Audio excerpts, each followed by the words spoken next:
Iran যখন মরণপণ যুদ্ধে ব্যস্ত তখন বন্ধু চীন কি করছে? প্রশ্ন এখন বিশ্বময়। বিশ্ব রাজনীতিতে বেশ ঠান্ডা মাথার খেলোয়াড় হিসেবে পরিচিত চীন হইচই নয়, কাজ করে যায় নীরবে।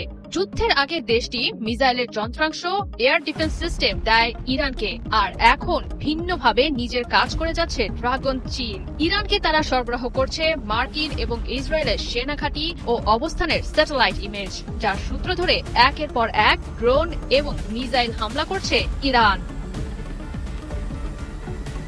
যুদ্ধ শুরু হওয়ার আগে চীনের বেসরকারি স্যাটেলাইটগুলো, যারা মূলত চীনের সামরিক বাহিনীর হয়ে কাজ করে, তারা প্রকাশ করে দেয় মার্কিন সেনা এবং যুদ্ধ সরঞ্জামের অবস্থানের কথা।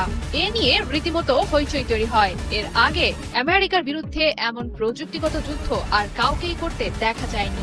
ইরানে আক্রমণের আগেই মার্কিনীদের তথ্য প্রকাশ করে দিয়ে মূলত একটি বার্তা দিতে চেয়েছে চীন। আমেরিকার প্রযুক্তিগত শ্রেষ্ঠত্বে ভাগ বসাতে শি জিনপিংয়ের দেশ যে প্রস্তুত তা এখন স্পষ্ট। যুদ্ধ শুরুর পর চীন এবার নেমেছে নতুন এক খেলায়, যে খেলা মনে করিয়ে দেয় 2022 সাল থেকে এখনো চলা রাশিয়া ইউক্রেন যুদ্ধে ন্যাটো এবং আমেরিকার ভূমিকার কথা।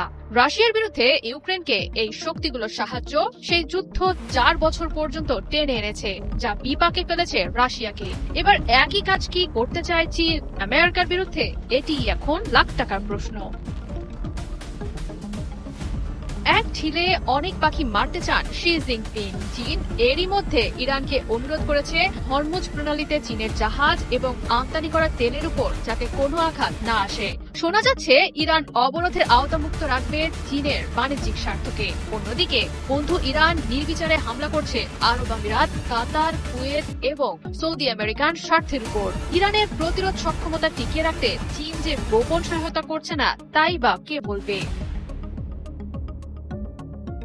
যুদ্ধ যত দীর্ঘায়িত হবে তত সামরিক এবং অর্থনৈতিক ক্ষয় হতে থাকবে আমেরিকার। যে পরিস্থিতিতে রাশিয়া পড়েছে, সেই পরিস্থিতিতে আমেরিকাও পড়বে কিনা তা প্রশ্ন সাপেক্ষ হলেও চীন যে চাইবে এমন পরিস্থিতি তৈরি করতে, তা বুঝতে ভূ রাজনীতির খবর অত বেশি না রাখলেও চলে।